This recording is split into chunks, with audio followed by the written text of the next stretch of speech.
Let's give it a second.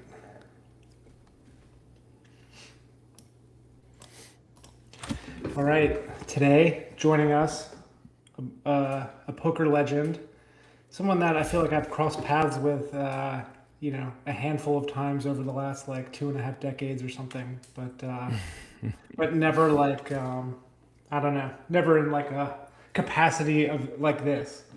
Um, and obviously it's Jason Somerville. Thanks for coming on. What I up? wanted to give you the opportunity to introduce yourself to everybody. And this is in part because I've sort of recently been grappling with the fact that I'm 41 years old. And so in my mind, I kind of feel like maybe 25. And so when I bring up an event or a person or something that might have had relevance, even like 15 years ago or even something in the early 2000s or something, I just assume that naturally everybody that I'm talking to is going to identify or know what I'm talking about. And as I, you know, get into that next demographic, it feels like that happens less and less of the time, and more people are like, "Who? What? What are you talking about?" Yeah, So yeah, I feel the same way. I'm 39, about to be 40, which is crazy. We're sliding into the 44 and up category, whatever that is, 45 and up. So, yeah, yeah, I started out as a poker player and then I became a YouTuber, poker YouTuber. I was signed by Ultimate Poker to do videos for them. Uh, and part of my deal with them is that I had to incorporate something with their branding in my life, which is how we had Run It Up. So for many, many years, we've been cousin brands because I'm sure Phil has shook his fist at me many times. Freaking Jason Somerville, why did it have to be Run It Up? It was Ultimate Poker's fault. Blame Dana White. And so, yeah, so I started streaming. I was a streamer for 5 years, 2015 to like 2019-ish. And then I built a poker studio where we ran live events and supported a bunch of other Poker Stars streamers. We did the Aussie Millions. I hosted the Aussie Millions for the last 4 years of its existence. And around COVID time, Poker Stars and I broke up. One of us wanted to break up more than the other. Uh, and uh, and next thing you know, COVID happened. We shut down the whole business. I kind of withdrew from the public grind of content, which was maybe dumb during COVID because I could have really done more there instead of doing way less. And then I just started betting sports. Maybe in the end of, I'd always been betting UFC, but I started betting sports more seriously. Got into that as the Run It Up studio kind of wound down. And here we are in 2026, way more years later than I would like to think that it's been since my last content foray. And yeah, now it's maybe another new chapter ahead. I've been doing some different things in different markets, doing Survivor, doing different sports, and getting into some TCG market stuff like everybody else is these days. Everybody's doing something in One Piece or Magic or Pokemon, whatever. So that's what I've been doing. That's my life I can story in tell. 1 minute. Um, so yeah, I mean, like kind of related to what we were saying is like my nephew is kind of getting into poker now, and I don't know, he's like 15 or something. And I remember talking to him about it, and saying something, and I was like, "Oh yeah, something about like Sammy Farha." It was like a reference that I used, and he was like, don't know." And I Who? was like, "Oh man, I it's like you know. got a lot to learn about this, buddy." Yeah, exactly. Isn't that crazy how that works out? That the generation before us Yeah, was now I talking just about. sound like I don't know, like a unk. I know, I know, I know. Like Stu Unger was to us, right? Somebody Yeah, who had exactly. like, Like everyone's like, "Oh, he's so good," and like, no idea who this is. we're like, no, like Tom Dwan is really Yeah, good. Stu Unger is like nothing to exactly. me. So, and now it's funny how that worked out, right? It's like now we're Yeah, telling comes stories full about the circle, I guys. suppose. Yeah, exactly. Even like there were so many online legends back in the day that are now like long, not maybe not totally forgotten by guys like us, but the new people have like no idea Yeah, about. like no clue, no, you know. Yeah. Sometimes I think about that generation of those guys like Little Hold'em, who was so good back in the Yes, day, and that's a like, name I haven't heard in a long time. There's yeah, I probably think a about, hundred names I could give that would. yeah, I'm sure the 109 rebuy grinders on Yes. PokerStars. It was just such a different era of poker back then, and it's crazy to think about how much has changed. Something you said that really struck a nerve with me is like I also don't feel any older than 24. I feel like Yeah. my maturity has plateaued Yeah. since 24. And So like I don't know, like I don't know. September 11th feels like 5 years ago or something. I know. I And so mean, yeah, like I have you friends know, that weren't even alive during 9/11 at this point, right? It's like, right, how is right. that And then people that possible? are watching it, they just I don't know. I don't know if there's like a something that is equivalent to that. Like when I was first born, people talking about like Pearl Harbor or something. I have no idea, but like Right. that's Yeah. probably along the lines of what it sounds like now when I mention that. Not that I'm doing a lot of Yeah. 9/11 talk. Yeah. Yeah. Exactly. Like, All right, so I want to talk a little bit. We're definitely going to hit on like some of the stuff that you're into now, but I want to talk a little of the poker stuff first. yeah. I assume that your journey was at least somewhat similar to mine. Um, how did you first get started in poker? I assume that you were probably my guess would be online, and then probably sit and Yeah. goes at first, and then transition to no limit cash, and then tournament and Pretty reasonable guess there. I started playing with my friends in like home games, as we all did in junior high school. High school, right? 2002, right before Moneymaker won, and right around yeah, that era. And I wanted to play online, but I was underage. My parents wouldn't give me a credit card to deposit, very reasonably so. So I started playing free rolls, and then eventually I won $5 in one of the free rolls, and started grinding 5 cent, 10 cent, then 10 cent, 20 cent. By the way, limit hold'em, not even no limit. yeah, So I grinded limit hold'em to start, and then playing some tournaments here and there, and took it super seriously from day one, man. Like I kept spreadsheets and really kept very detailed notes on like every session. And a month later, I had $100. A month after that, I had $1,000. Like 6 months later, I had $10,000 from $5. And 18 months after I started, I had 100 grand, and I was barely 18. So that was how it started, and that was approximately 74 years ago, actually. yeah, So if only my rate of compounding had continued at that, then we would really be doing something here. yeah, But yeah, so from there, I just made a lot of great friends in the poker community. My starting forum was the good old forum of on Something Awful, their poker forum, which was called Poker in the Rear. Very classy and hilarious. So I met guys like Leo Walpert, Jimmy Fricke, Jeff Garza, at least was indirectly connected. There were a lot of 2+2 people that were adjacent to there, like EC10. These are all guys who used to yeah, play a lot more back in the day. And Vivek Rajkumar, another one who would go on to be a big influence in my life. So these guys became like my best friends. We started grinding, traveling together, sharing information, and then it was just a race to learn as much as we could. I mostly played tournaments more or less from the get-go. I always played some cash, but tourneys were more or less my thing. I feel like I probably peaked in like 2010 when there's like a chart of where like everybody was getting better and where I was ahead of the curve. And then there's yeah, probably 2010 where I was like the highest away from the curve catching up to me.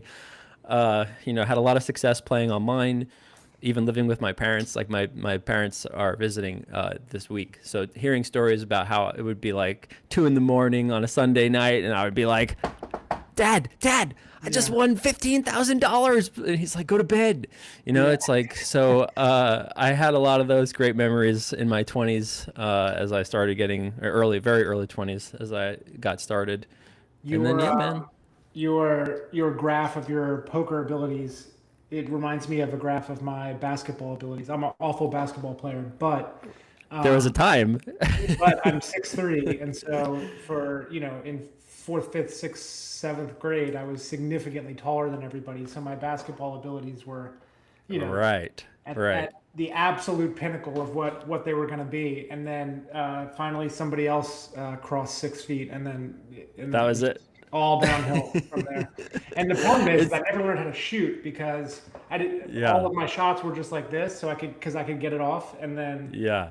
that doesn't bode well for when somebody is like 4 inches taller than you and can play defense. No, no. So It's it really trailed off. funny actually. If you think about your like retrospective skill advantage at a certain time, like it's very hard to realize in the moment when that Right. exists. But when you look back and I think about my sports betting edge, wow, in UFC it was so good in 2014. No one had any models, no one had any information. We had just a little bit and we had a massive advantage. But I didn't press the advantage then. I had enough money, I could have, but I was like, I don't know, I didn't really understand. Same thing with poker, same thing with Yeah. streaming, same thing with content, right? We can all look Yeah. back. Yeah. Everything. It's Yeah. hard. It's hard to put yourself in the shoes of like, let's think about this now as if it were 20 years from now or something like that. Yes, yes, but it's kind of interesting in today's age of prediction markets and a Correct. lot of like betting on your opinions. If you have the vision, even if it's a very, very narrow vision of what will be, you can really monetize that in a bunch of ways. Like, obviously, it's extremely obvious when you like buy positions, whether you buy Bitcoin or whatever. If you believe in Yeah. Bitcoin, you just buy some and think, okay, the world is going to run on crypto in the future.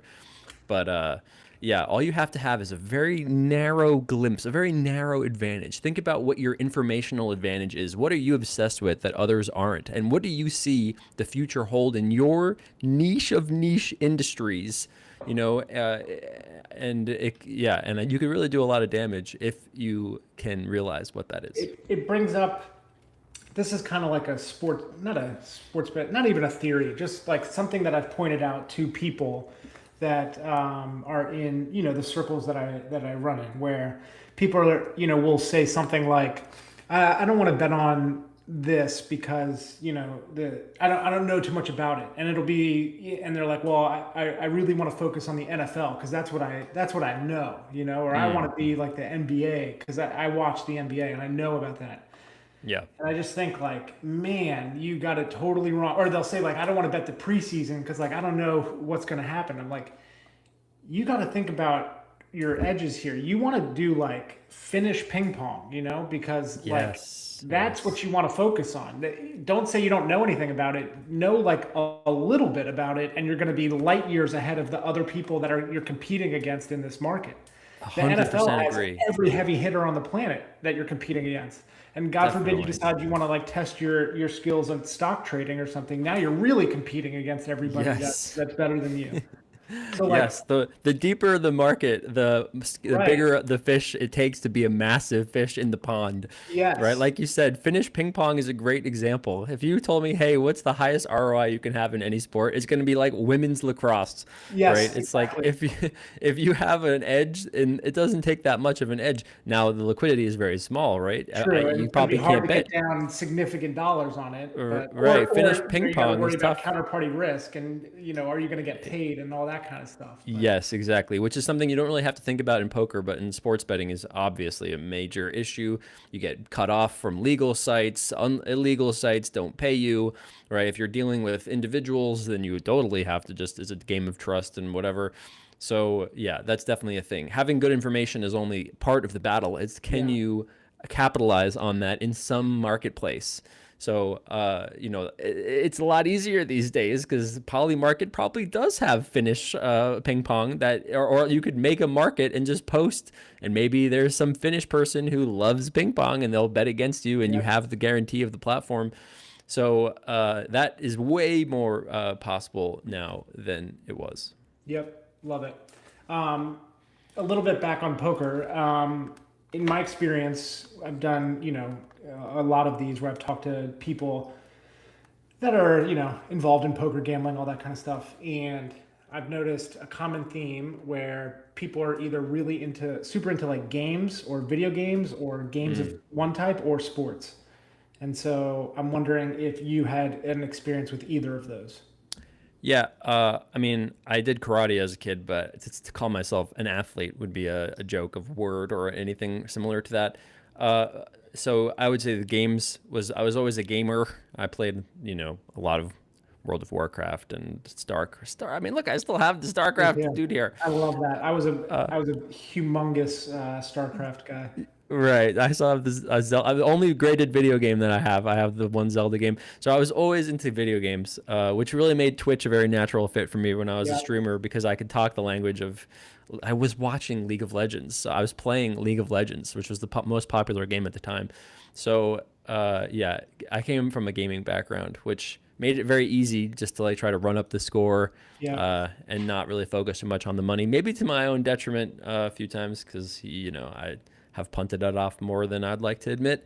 But it's okay. You One live of and you my learn. Hopefully. one of my best memories was it was World Series of Poker one summer, and I remember I was staying with either Phil or Tom at the time, and then Tom had his huge apartment or whatever, and Elke was there, and we set up two computers, one in one room, one in the other, and then I played him best of three, and then Tom was like setting a line. We played Lost Temple 1v1, and I Nice. remember Tom. I was like plus 800. Elke was like a professional StarCraft player. You're So, probably you're probably like 1% true right. odds. And so Yeah. first game, I I was Zerg and I three or I four pool, and then I Smart. pull the drones and I guess right Nice. on where Got he guessed his spawned. position on the map. So yeah, Yeah, yeah. right. So I sent the Overlord, so I was really 50-50 basically. And I Right. guessed right, and I beat him. And then I did the same thing the next game, and then I guessed right again. So, Wow, you won your flips. and I never stopped talking about it. That's He was like, hilarious. it's not that impressive of a thing. He early expanded twice or something like that, and Yeah, yeah. Elky is great. I got to visit Blizzard headquarters with him a couple, wow. maybe like 10 years ago. It was an amazing experience to like get to roam around. He was like the key I got to go in. Without him, I wouldn't have been there. But he got invited and he took me with him, and it was so cool. I've spent, I would say, okay, poker obviously takes the cake for me at this point, but like second on in terms of total hours spent would be StarCraft for sure. Yeah, yeah. I don't play anymore, but I still watch pretty often on YouTube. Artosis, who is Me one of the too. casters, he still Yeah. makes videos every day. It inspires me as a creator as well because I'm like, wow, here he is making daily videos of a game that's long dead. It's like I Yeah. could do that. It's That possible. dude I moved mean, to I'm not, but Korea to do it, right? I think he still yes, lives they there. did when they were hosting the tournaments out there on the English broadcast when they used to run the English broadcast of Yeah. StarCraft. But no, no. But I could do 4 hours on just straight StarCraft, but yeah. See, you've said two times now, let's bring this back to poker. And both times I've I taken know, the boat and I've steered it hard away from poker. Yeah. So when we put these together, a lot of times, I'll try to come up with some things that I want to ask, and then my colleagues will too. But we also have a good mutual friend of ours, Gabe, that kind of helped me put some questions together. So I want to make sure we run through as many of those first, and then we'll kind of dive into what's going on now. Yeah. All good. Okay, and one of the things that you mentioned is you did run it up, we did run it once, and I wonder if like I don't know. I kind of feel like Phil or me kind of expected you to walk through the door at some point and be like, "Oh, I thought this was, I thought this was my office or something." Getting confused over where you work or something. Very luckily in the last maybe like 5 years, I've become, like friend acquaintances with Phil. Yeah, It's hard to be in anybody's close orbit once they have kids and they're married. But yeah. like, and I feel like a few times I've told him, I'm like, I'm sorry. I'm sorry. I'm sorry we're named cousins. I didn't think it was going to be a thing. It was a stupid YouTube series. It just turned into be a It, thing. it's Uh, funny because they're both like yes, they're super close, but like they're both independently poker related terms that don't necessarily mean like they have their own meaning. It's not the same thing. It's yes. clearly two distinct Yes. But idea. I can only project what happens to him because people have told me so many times like, "Oh, you're with Run It Once," and I have to Yeah, correct them. And yeah. so I'm sure it's happened to Phil at some point and I feel apologetic for that. I feel But like anyway, I assume that I would have messaged you at some point over the last whatever 15 or so years to make videos for yes, once. maybe like 20 years ago Yeah, ish in that era where I was at the towards the peak, I think it was the only time we talked yeah, about doing videos because Yeah, there was a moment in my video creation career where I was making videos for Poker VT, which was Daniel Negreanu's training site at the time, and it was cool. We had a good audience, but I found it very like arrested in terms of how I could be. And although I've watched 1,000 run at once videos and I've learned an incredible amount, the average video, especially back then, did not exactly have the most engagement in terms of like, it was very much like a class, which is, you guys are a training school. That's fine.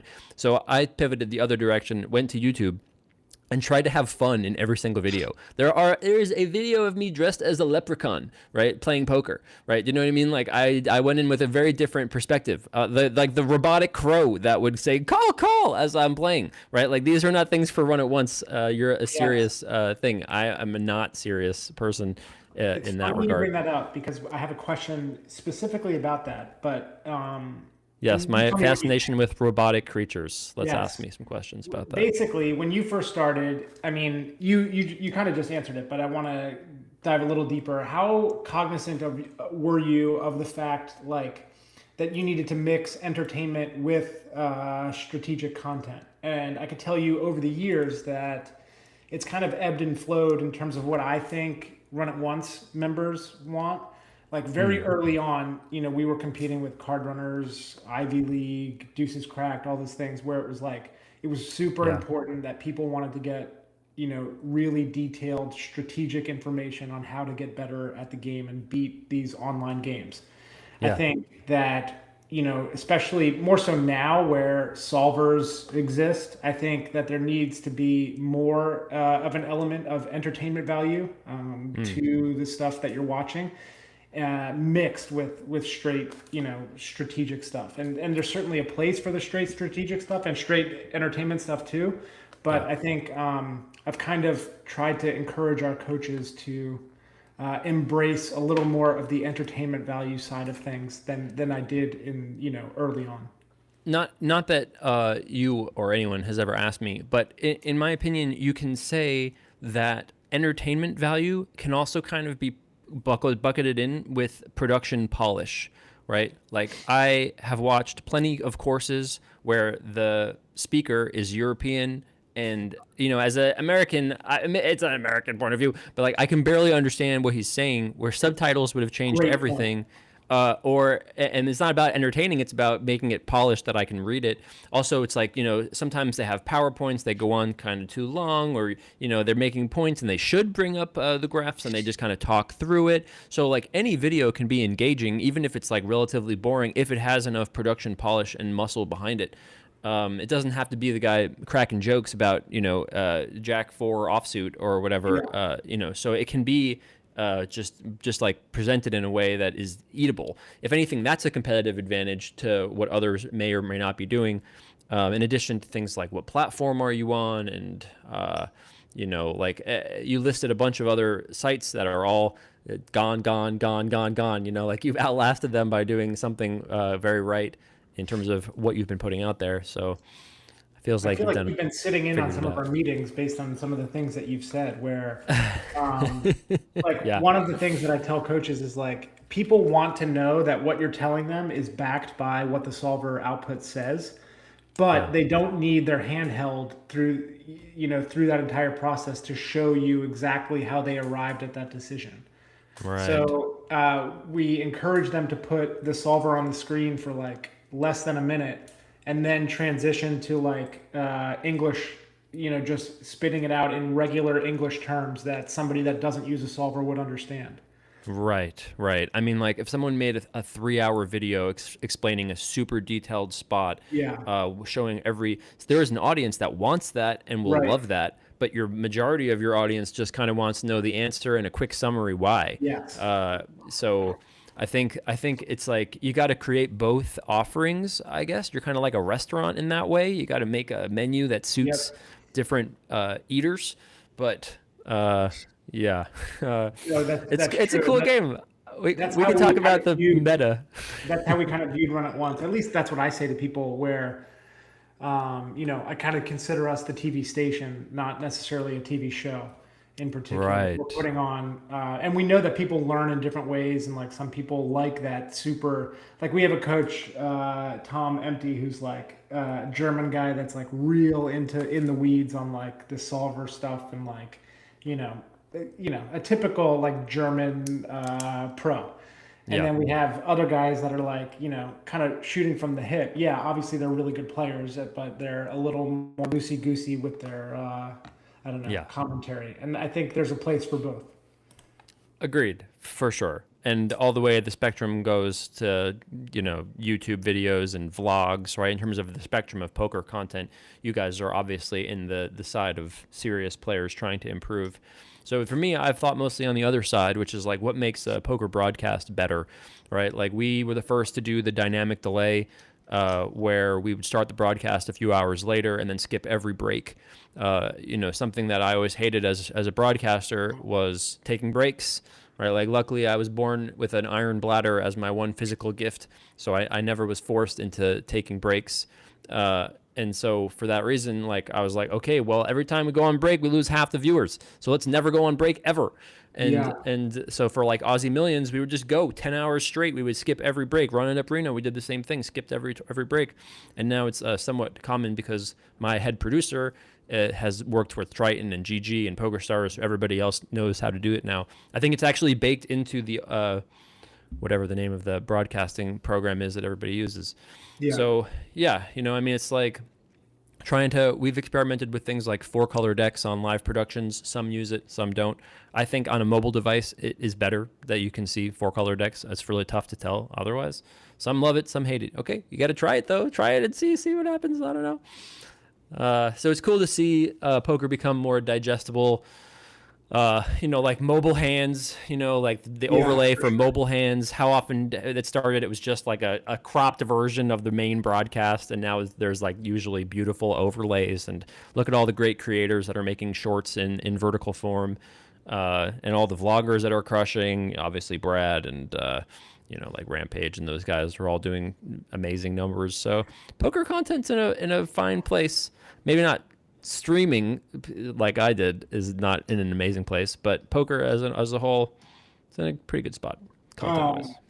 When they show clips from way back from like high stakes poker, I can't even believe that we were like watching some of that stuff where they didn't even have the positions of the players, they didn't have the stack sizes, they didn't have the blinds, they just had the whole Yep. card. You're like, I don't know. Is this bad? Like he's raising, and then other guy like 6 X's, and you're like, well, how much does he have behind? I can't believe it. And you just Yeah. have to kind of grip it and rip it.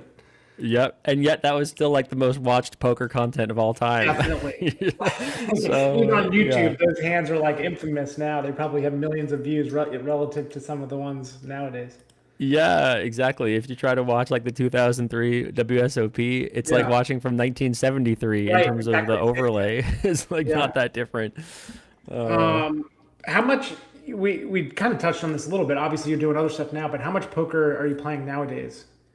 in 2026, I have played approximately 0 hands of poker. Wow. So, will Do I you play the miss main it? event? Do I miss it?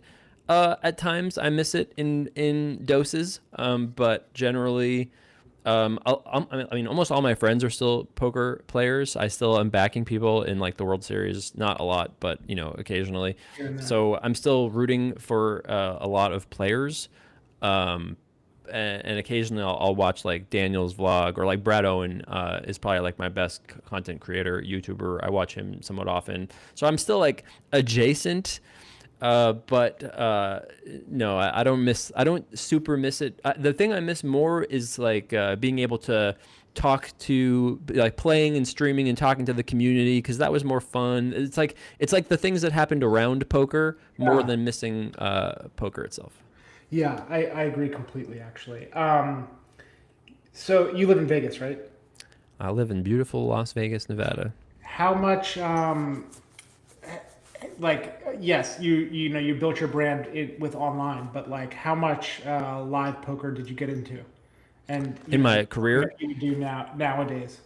You mentioned uh, the World Series, but like, if you yeah, were I to play mean, poker now, would it be, would you dabble in live games? if I decided to play live, it would probably be like the main event type spots. You know, like I usually show up. I find Jeff Platt. We do a 1 minute interview so people know that I'm still alive. But this year I'm doing it with you, so people will already know that I'm alive, Mikey. So You sorry, need a Jeff. newspaper or something like that. Exactly. Exactly. So yeah, I don't mind the main event, but it is also so long that I'm like a little afraid of playing for 4 days straight. You know, I've gotten to that point where like I should really just play like the 10K turbo or Yeah. something instead of the main event. But yeah, so yeah, I would consider it, but I don't know. I'm not really so sure. It could be fun to occasionally play online, and it crosses my mind to like turn the stream on and just like play a little bit online. But the problem with me is I'm so all in or all out Yeah. of something. I don't really dabble. I'm really like obsessed, and that's all that I'm doing, or I'm not doing it. Yeah. So to like turn the stream on once and just be like, "Hello, all right, goodbye." Like Yeah. that, I feel there's something about me that I find that like repulsive. So Yeah. I, I mean, my channel has been dormant for 5 years on Twitch. It has 200 and something thousand followers. If I turned it on, I don't know if I would get 500 viewers. People would just be like, "Hey, you're alive! Wow, that's cool." And then so I don't know. I think about it from time to time, but I have never actually gotten super close to pressing the button. I do that actually with, we talked about StarCraft where, I'll like reinstall it and play for like 3 months straight and then just not anymore for, a Yeah, long time. yeah. I really have chaptered out my life in so many ways, right? Like I can so clearly see the eras that I was obsessed by certain things. Yeah. So for better or worse, that's kind of how it's been, and it's tough for me to necessarily like go back a little bit. For games, yes, I do still get the call to like games like Path of Exile is a game that I can never quit. I always come back to Path of Exile, and like Magic is another one that I've come back to a few times and been like, oh, we have SpongeBob and Spider-Man now in Magic. All right, interesting. Uh, so poker will always be a part of my life. As many, I'm sure you actually feel this exact same way. If you worked super hard in your game and you watched all those videos and you studied everything and you really went out and played all the time, how good would you be? Right? Like I asked myself that, and I know everybody in our generation also asks themselves that have kind of moved on and wondered how they would compete if they tried their hardest. So I wonder that, but will I ever actually try to go through all that effort? Probably not. Yeah, I don't know. It's hard because I have at least I think and I hope that I have very little ego, and I have no problem admitting like I don't stand a chance against these brainiacs like the Yeah. people that are in these Triton things. Like that's just not for me. Like yes, I could go bananas and do all the studying, work with the solver for forever. But the same thing goes for anything. Like if I just grind chess openings all day, I'm not going to compete with Magnus. It's just Yeah. that's just how life works. Yeah. Um, and actually, this brings me to a topic I want to talk about with you. Well, I want to get into Survivor, and so I know that that's like something that you are heavily involved in. I would say nowadays. Yes. Um, and obviously there's a logical crossover between poker and something like this. At the end of the day, this is just a game, scored in a different way, I suppose. And so, well, let's talk about it. Let's first introduce it to everybody.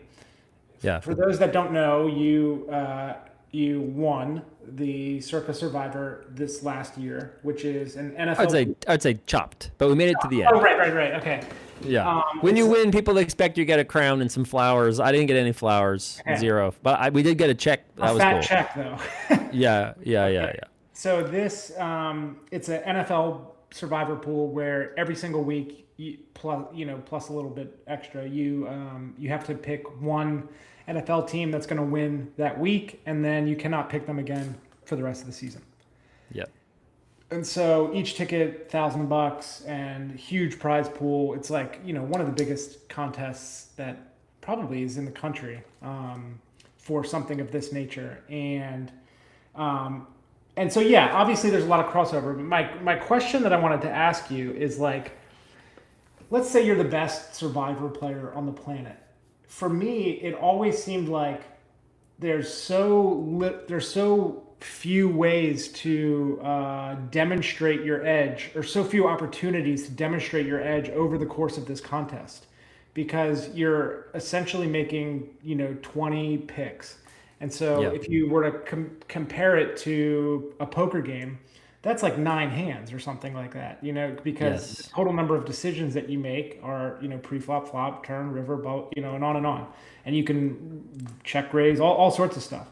And so you Yeah. have an unlimited way in which you can demonstrate your skill edge over somebody. And, after like 500 hands, the amount of complexity is through the roof relative to a contest like this. And so Yeah. the way that I was kind of thinking about it is like, yeah, I could play LeBron James in basketball, and if we played a one, I can just huck a shot from half court and hope it goes in. And Right. so that is kind of how I was thinking of Survivor. And yes, it's not like a one shot thing. Yes, you have a lot of decisions. You have quite a few decisions, but like the total complexity of this tournament feels relatively low. What do you say? Yeah, I generally agree, of course, that like poker hands are obviously much more complicated with many more decision points you can go between. The nature that you have to save teams for the choke weeks, which are the holiday weeks of Christmas and Thanksgiving, creates some skill because you have to plan in advance for those. Also, there's very few tournaments where people register and then don't show up, which happens a lot in Survivor. Yeah. So there's extra edges there. It's because it's so easy to play. You get a lot of people who are weaker, generally, who just like love football, and then they're like, "I'm gonna pick the good teams every week and win $10 million." Right? Yeah. It doesn't really work that Doesn't way. work that way. And the thing that is the sickest about Survivor is that yes, there aren't that many high leverage decisions, but the ones that are the highest leverage, people often blunder because they are so scary, right? It's like, do you want to take the Eagles plus 300 on Thanksgiving when you could take a minus 400 favorite, or without the VIG, it's 3.5, whatever? Do you really want to take an underdog? You're 75% to lose if in a best case scenario, basically. So do you want to opt into that? That is a scary thing. And that's something that I would credit Gabe, who runs Survivor Atlas, as helping sort of me and the community in Survivor Atlas sort of learn and come around. It's like if 100 people pick the favorite and you have the underdog, your effective price in that situation is incredible, right? You have an incredible contrarian opportunity there. And if you win the contest in my scenario where it's 100 to 1. And if you lose, the others don't even gain that much because they're just chopping up the one player's equity. So you really it's become a lot tougher in the last few years as more and more poker players have come to it, and other people who are just like smart. There's nothing in Survivor math that I have seen that is like incomprehensible. Which, as someone who could do like 8th grade math, like at a C or B level, like that should tell you something about how difficult it is from like a math point of view. But yeah, there's still a bunch of cool spots, a bunch of like interesting ways you can look at things and think about the game. And our mutual friend Gabe has really built an awesome platform that allows you to kind of think about Survivor in a different way and think about your choices and sort of plan ahead with a map and think about the EVs of we're doing this versus doing that. And so without Survivor Atlas, I would never have had a chance of cashing. It's Last funny year. because he and I talk about the splash contest for the World Cup, Yeah. and this contest, at its core, it's very similar, and it's you have to pick teams, and then you can't pick them again, and so. For the World Cup, you had to pick up, 4 to exit the group stage, and then 2, 2, 2, 2, blah blah blah, all the way down. And Yeah. so it's kind of like all math, like you just said, it's all math that you can understand, and you don't have to be some genius level guy to understand what we're doing, but it does require some I don't know, some brain power to actually like sit down and be like, okay, if I do Yes. this, then it ends up being, I have to basically hit a two game parlay instead of just hitting a winner. This is more specific for like the World Cup pool. But Yeah. the football one has it too, where like if you pick X team, then you need both X and Y to win. Yeah. In order for you to win, and you don't want to set yourself up to have to hit a 2 game parlay when you can just hit a one gamer.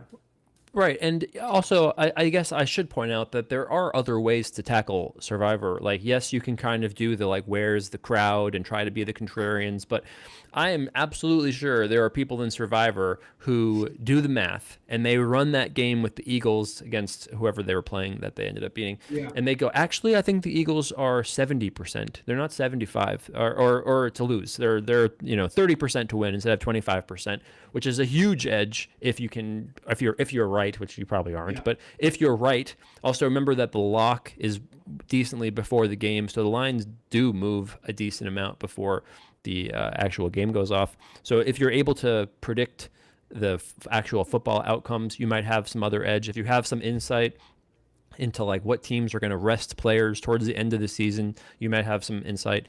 But if you're a poker player, a gambler who just sort of enjoys thinking about games, I can't see how you wouldn't enjoy playing a Survivor, whether it's at Circa or Splash or whatever. If you're not in the U.S., I don't even know if you can play Splash, but if you're in the U.S., pretty easy. And the format itself is just so fun. And doesn't really apply well to many other American sports. So there's not that many opportunities to play. But when you get a chance, like in football, what is the prize pool for Circa? It's like 15, 20 million, something like that. 18 or something, but I think they're going to re-up the guarantee. It goes up every year. Same thing as the main event, basically. Right. I mean, it is basically the main event of sports gambling for like any kind of tournament type structure.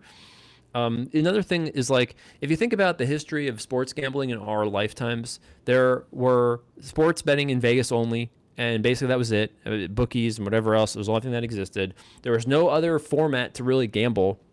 And then came DFS. That was another way to bet on sports. And that was a popular thing until they turned that into regular sports betting. And now that's all over the place. And Survivor is just like another way to gamble that is like is it even 10 years old on a big stage? I don't even know if it's 10 years old.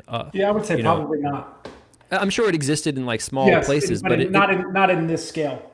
Exactly. So it's still like the dawn of an era, right? 200 years from now, it's hard to predict, but to 100 years from now, who are you going to even be betting on the games? Why would you bet on games? AI is going to know exactly what the percentages are. So maybe there are other ways to gamble, like a tournament style thing. Who knows? It's just like an interesting evolution and a format that is super fun.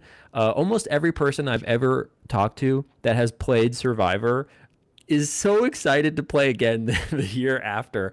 It's like you get to sweat every week. You don't have to bet. You just pick your teams. You get your money's worth unless you bust out very early.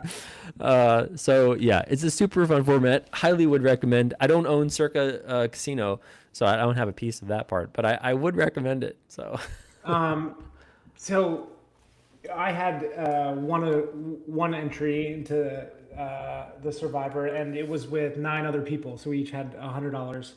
Yeah, and we great to share with your friends. Yeah, and we would make our pick via voting each week, and so we were almost completely doomed for failure because, like you said, there are times when you need to take that pivot and take the huge dog in a certain situation, and there's no way you're going to get 10 people to vote that way.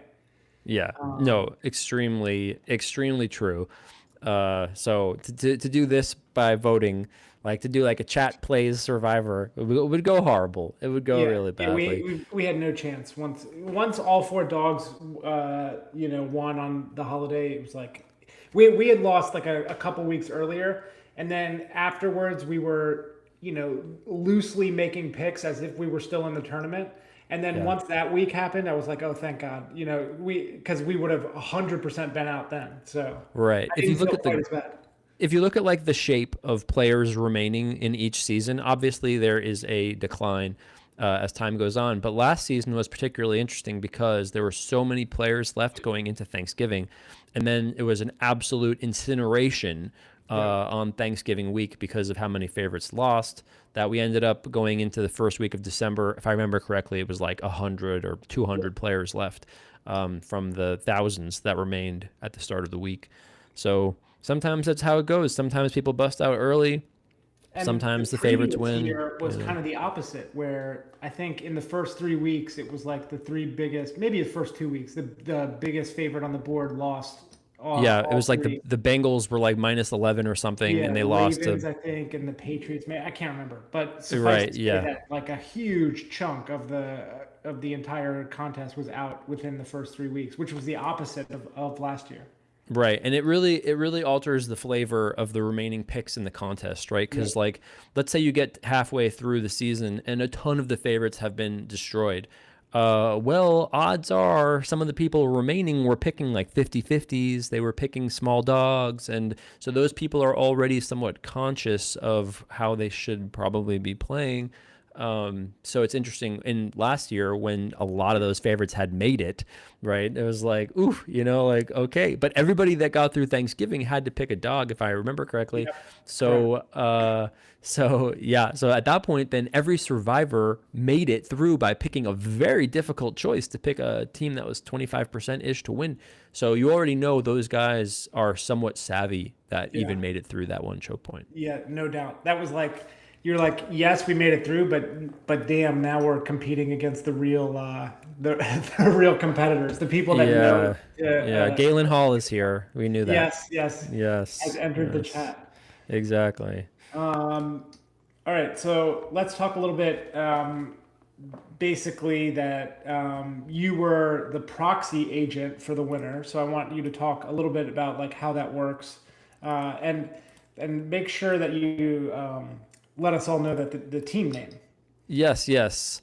Well, you see, I see. I like to gamble, and so $1,000 entries times 10, because it's 10 per person, is not enough for me. Especially because a lot of my friends have pieces. We like to swap. We like to give people, percentages. I did not have 100% of myself in this almost or any other thing I've ever gambled in my life. So to accomplish that, you have to effectively get players like proxies, effectively, that are playing. And I'm saying, hey, I'll give you the money to play for me, and fingers crossed, pinky swear, you'll pay me if you win. Yeah. So that's what happened in this situation. So this is my friend Fernanda, who just went and signed up. She picked the player name Juicy Coochie. Was not insisted by me. Could you imagine if I told a woman, please sign up and use that name? Oh my God, that would be crazy. And it just happened to win. It's funny, it's like when you pick your first screen name, you don't really know you're committing to that being your brand forever. But now they're like, oh, Yeah. let us know when Juicy Coochie is gonna register. We wanna film you at registration. I had So yes, yeah, I played in some World Series tournament. This was online. This was probably like, I don't know, 8 years ago or something like that. And it was an online event, but you had to register at the cage. And so I went and I registered at the cage, and then I was like, okay, I figured I'd just give them my player card, and then they load me into their thing or whatever. And they were like, yeah, okay, your screen name. And I was like, oh man. And so I was like, yeah, it's like blah, blah, blah.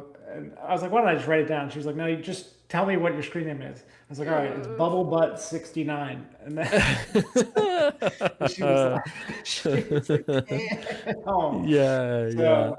So I had to do that, but That's hilarious. Yeah. I mean, that's how Jay Carver was for me, right? Like, my name is not Jason Carver. Everybody thinks it is, but it was just the screen name I made on the first site that I won the free rolls on in 2002 or yeah, whatever.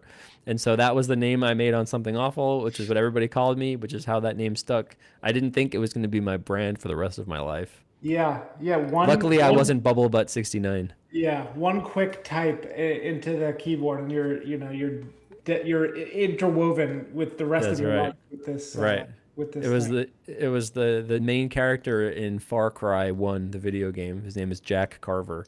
So I was literally playing that at the time and was just like, all right, bloop, and that was it. We were in. So tell us a little bit more about, obviously you got Survivor going, but what do you think about sports betting in general? For me, it just seems like We kind of touched on it in the beginning about some of the things that you have to be cognizant of if you're going to be, doing some, I would say like a serious level of sports betting. Everything Yeah. from like making sure you get paid to, being able to get enough money down that it makes it worth your while. If Yeah. even if you have like a 8% edge, if they're only letting you bet like $250, that ain't gonna keep the lights on at your house. No. No, definitely not. Especially when you think about expenses and taxes Yeah, and all these other things, your hourly rate tends to be pretty bad. Also, in poker, maybe 10 of every 100 players win. Maybe it's 8, whatever. In sports betting, it's like 1 in every 100 players win. So it's much tougher to beat sports than it is. And also, I have found that there are sometimes people who can win at sports. They are a savant in one game, one sport, one niche, but then they yeah, lose in other games. They are too, their ego or maybe self confidence forces them to explore other things. So they could be a printer if they stuck in the sports book at the yeah, one game, but instead maybe they lose in the pit. Maybe they're too into drugs, alcohol, or women, whatever. There's so many ways that you can be destroyed. One of the smartest people I've ever worked with is like the absolute stone cold best at NBA and other sports. But when baseball season comes, he bets baseball and loses millions at baseball, right? It's like he just thinks he can win, so he just blasts at baseball too. And maybe it's variance, maybe it's bad luck. The edges are so small. But in any case, for somebody who out there who's like, hey, I love sports and want to bet, and you're betting for fun, trying to win, it's tough. You got to start in a small pool. Trying to do things like player props is always the best thing I can tell people. If you're just trying to make some amount of money, you love the Phillies, you pay attention to the Phillies pitching staff, you understand the days off the pitchers have, you're following the pitcher's social media accounts, you know that the pitcher hasn't broken up with his wife and doesn't have issues in the strip clubs, or you're super dialed in and you want to bet the under or the over for strikeouts or whatever, you probably can win in those markets. But to your point, you won't win thousands. You're going to win hundreds per click because you're going to be limited to $100 bets. To actually crush and bet football spreads, right? NFL spreads it's so difficult. For yeah, one, you have to be really good at accounting and tracking, because you can't just be like, "Oh yeah, I bet football and I win." Okay, let's see. You got to keep stats. yeah, You really do have to keep track of your bets. You have to bet early. If you're a small bettor, you can't bet a minute before the game starts and have a chance, yeah, right? Due to the nature of price discovery in markets, the prices open at the smallest limit, but they're the weakest. They're the weakest number you're going to get, and then as time goes on, the limits go up as more people chime in to the market until the game starts, where the limits are the highest. Because you've had everybody chime in, everybody yeah. put their 2 cents in, but that line is very accurate to reality. It's the best guess humanity has as to what the game should go off as. So you must bet early. You must have some concept of of how to build an edge. Like where is your edge coming from? What do you know? Do you have a That model? everybody else doesn't. Right, exactly. What advantage do you have over other participants in the market? Right? Do you have a price advantage? Right? Sometimes people have told me, "Hey, I live in a place where my casino has their own independent lines. They don't Right. move off the rest of the world. So a plus 200 money line moves across the whole universe to plus 180, but my casino still has plus 200. Yeah. Oh, you can definitely win at that until that manager gets fired and gets replaced by someone else who sells the sports book to DraftKings, and now you've lost your edge, Yep. right? So sports betting is really about edge seeking. It's about a truth in being honest with your own accuracy. It being true to yourself about, like, am I actually winning, and are my numbers right? Can I believe in what I'm doing? And honestly, the last thing I would say is that it's really a networking game, because if you are the absolute best at something in the world, you got to meet people who can help you bet those things, right? If you have amazing ways to bet and get down, you really need to connect to people who have good information. right? And that's what I've done in my career as a sports bettor. I started out with a UFC model when no one else had UFC, and basically traded my UFC picks for baseball picks, and then football picks after that. And then I developed a baseball guy who I've had for a very long time, who also can win. And now I have baseball and UFC that I can kind of trade for other things. And I have tried college football and lost. I tried building, different handicapper relationships, and they didn't win or whatever. I've tried to bet live, esports, and that didn't work out. Lost a bunch of money there. But it's like it's really a networking game in disguise, although much of life is. I think it comes in different formats, the ways in which you can win. Like you just said, sometimes that means a soft line. Sometimes it means you actually have insider information, or sometimes there's multiple ways to do it. But I think, and this, as you were talking, I was kind of thinking of people that, I think this is especially true for stocks and anything like equities or things of that nature, where especially if you look at like the big boys, the hedge funds or something, you might get a hedge fund manager that uncovers one big thing in his life, and maybe that's like the first guy that found out that Enron was crap, or that Bear Stearns was going under, or whatever the case is. And they make a huge bet, and they make whatever, $500 million, $1 billion on it or something like that. And then from that point on, everybody just assumes like, oh, this guy's got the magic formula, knows exactly what's going on. And then they're like, well, it doesn't quite work out that way. Like, yes, this guy made one humongous play on the thing that was that he found is correct. And maybe it's uncovering fraud. And like, to think that he can consistently uncover fraud in perpetuity, I think that's kind of a fool's errand. And I think it's kind of like in sports betting, if you're like, yes, this guy knows, like we were talking about, Finnish ping pong or something, and he just crushes it. He knows everything there is to know about Finnish ping pong. Then you just were like, okay, well, let's give this guy a ton of money and have him bet NBA. You're like, it doesn't quite work that way. No, I totally agree with all of that.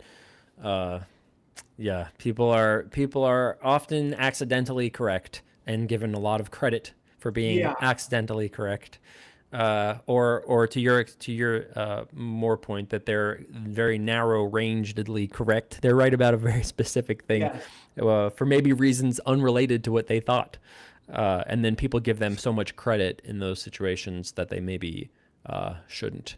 Or they think that this person has the ability to replicate that, and that it could have just been a one-off, type of thing where it's just lightning in a bottle, and you're not gonna be able to, duplicate that performance. We have a couple questions from YouTube that I want to get to before we do it. I love the chat. What StarCraft race were you? And this user suspects Protoss. I was a Zerg player, always Zerg. Sorry, that's me. Yeah. Sorry to disappoint you. What's the jersey behind you? It's from Team Dignitas. They gave me that jersey a long time ago. Oops, wrong way. They gave me that jersey a long time ago because I sponsored Team Dignitas when it used to exist. With one of my failed ventures, I built a StarCraft training site. It was my first business when I was like 18-year-old, and I torched 100,000 or whatever of my poker earnings on that dumbass idea. I was like, wow, there's poker trading sites. Why can't there be StarCraft training sites? But there couldn't be. However, from that, I met one of my best friends, Andre, who became my chief producer of Run It Up and is still one of my best friends to this day. So I spent 100,000 on Andre's friendship and have been extracting that from him ever since. Sure, not all bad. Yeah. What would it take for Jason to come back to the poker streets on a regular basis? National regulation would be definitely do it. If we had a U.S. Poker network that was regulated, that would probably be enough. I know WPT exists. I've been a little hesitant to work with WPT. I've had some like mini opportunities and thought about it, but I don't know. It's I'm not really sure. That's a good question, but I don't have a great answer besides if we could all play the Sunday Million $200 buy-in every Sunday. Honestly, even if like PokerStars had come to Nevada or GG was in Nevada, I that would be enough to get me thinking about it. I know WSOP exists here, but yeah, maybe. What do you I feel see? like sorry to finish this. I Oh, feel go like ahead. Go ahead. Go ahead. I feel like if I was going to come back to doing content, it would have to be like this, right? Where we could talk about sports. I can answer questions. We can Yeah. watch sports. I could play $100 buy-in tourney while we're talking sports or whatever. Yeah. But it would really be about other things, and poker would just be like the vehicle, which is Yep. possible. I could see Yep. that. I could see that. What do you see for the future of poker in general? I have, I kind of want to say I kind of ask everybody this, but like, um, poker's been dying or dead for for 2 decades now. Everyone thinks it's gonna die with online and collusion and cheating, and then people are gonna RTA and then solvers, and Yeah. so the death of poker has been forecasted quite a bit over the last 20 years. What do you think is the future of poker in general, both live, online? Just for how much Yeah. longer is this gonna go on? If you divide that into two, you get two different answers, I'm sure, from almost everybody, right? Like live poker is doing great. If you go to the Yeah. World Series, they just raise taxes for all the Americans, and no one even knows or cares or Yeah. whatever. The fields barely look any different than they did. So I think live poker is in a great space. The productions have never been better. This year's WSOP is the best that I've seen. I think they're doing a great job. Online poker, I have more hesitance about what the future holds there. I think it's tough to put the protections in place to make everyone feel like everything is completely secure and that other people aren't on three computers, or Yeah. it's just really tough. I'm not really sure what the future holds for online, except for the fact that in the arms race of technology, the offense leads the defense, but often the defense eventually catches up.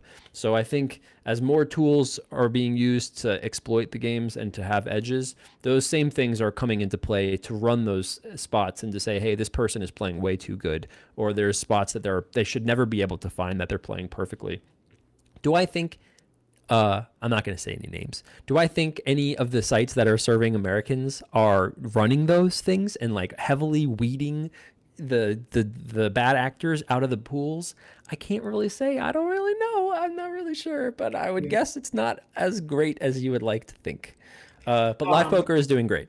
yeah, I mean, I'll leave you with this one thing where I remember playing Party Gammon. I really like backgammon, and I remember playing Party Gammon when it first came out, and there was a gap in terms of like when you could play backgammon online for money and like the creation of the first sort of good backgammon engine. And I want to say Yeah. that whatever the diff spread was, it was probably like a year, and you would be able to play like medium-sized games for some amount of money, where it was like I don't know, $5 a point or whatever it ended up being, Yeah. and a year later it just completely was eviscerated because you could just put every situation into the backgammon solver and it was over, and like you couldn't Yeah. get a game for more than 10 cents Yeah. because you were just playing the GMU solver or whatever. And Yeah. so yeah, I could see poker having the same situation. But like you said, if you compare it to chess.com, they have like a really robust detection for cheating. Like if you're consistently Yes. making out of the box wild moves that no one can spot, you're just going to get banned. Right.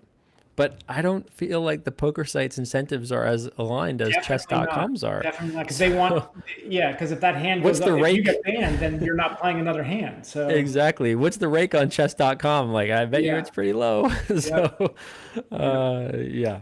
Any other cool YouTube questions? Let's give the chat some love if there's anything else. That was mostly it. This is like a new Okay. system that we're using, Riverside. So it's Yeah. hard for. Oh, we have some chats here. Let's. As a person who splashed around in Twitch chat for so many years, I still see Twitch chat in my dreams scroll by Yes, commenting scrolling. on my decisions. So, No, we nailed it. We got everybody. and I Love it. even had some of the ones that were submitted. So, Love that. so yes, I Thanks will. for having me. How did I For do sure. compared to like Gus Hansen and the geniuses you've had? 10 I out feel of like 10. this. Gus was good. Tom Okay. was good. Some people, lose a little steam, but like this was good. I mean, it's hard for me to run out of things to talk to you about. We have, very similar Yeah. interests, so it's like, Like you said, we've been adjacent for so many years that when you yes, finally cross, you're like, oh, we I have a lot know, of things we can I talk know. about. I really Yeah. do feel the same way. I was like, I feel like I've talked to him like probably 100 times, maybe like for 30 seconds at a time or Yeah. something like that. So Exactly. But yeah, this was awesome. Thanks for having me. yeah, for sure. I don't really have anything to plug or anything to like come and interact with me. I still have the Run It Up Discord. That's still alive and well. People are still in there talking every single day. And also in there chatting pretty much every single day. But I'm not really on Twitter. I'm not on Instagram. I've abandoned all social medias basically. If I ever do anything again, content wise, it'll be on the Run It Up YouTube channel or the Twitch channel, perhaps. But I guess the last thing I would say is that I really do appreciate if anybody made it this far into the video, then I appreciate anybody who cares enough to like still be listening or has gotten any value out of any of the content, the live events, anything I've ever done. Thank you for your love and support. And I do see all the messages that I get. I might not see them often, but occasionally I see them and I go, wow, thank you. So there you go. That was great, Jason. Always a pleasure. Thanks, You're Mikey. welcome to come back anytime, whenever you decide to re-kick off your stuff like you just mentioned, Yes. and we will talk soon. Bye, Thanks, everyone. Mikey.